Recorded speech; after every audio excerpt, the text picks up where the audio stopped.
O dia amanhece, todos levantando de sua rede, e esse dia promete 32 quilômetros de caminhada até a saída. Todos estão preparando o seu café da manhã. O momento é de euforia, o momento é de saída da mata. Alguns trouxeram até 35 quilos de bagagem. Neste momento, muita roupa molhada. Todos vão desarmar agora o acampamento, esquentar o seu café tropeiro, o seu café caiçara e vamos prosseguir viagem. Não esquecendo também da boa presença deste chileno, Christian Astorga Leighton, que está aqui conosco também nessa caminhada.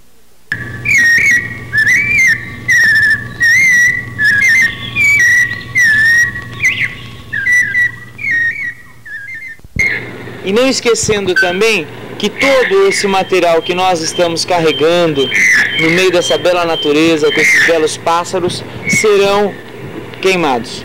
Também não esquecendo a moçada aí da aeronáutica conosco, participando da Jornada do Piracaia agora, de 1994. Nesse dia de domingo, todos estão aí ansiosos. A caminhada promete ser muito sofrida.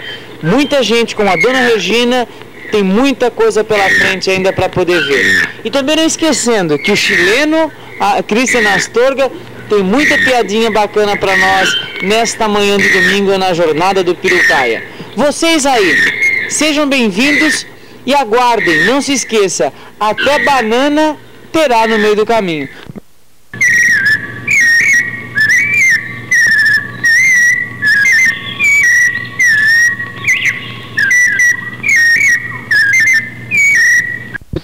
Vai filmar nós aqui, ó. Abra aqui, abra. Como chama isso? Rifa! Deixa que daqui a pouco eu pego. Ah, então vai manter quente lá na fogueira do... Ah, rapidinho. Rápido.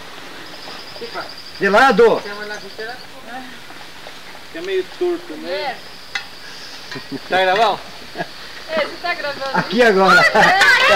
Mira, aqui agora. Aqui agora, com a cuchara. Colher, que cuchara? Colher. Já acostumou. Como chama pé? Derrubou meu café no pé. Derrubou meu café no pé.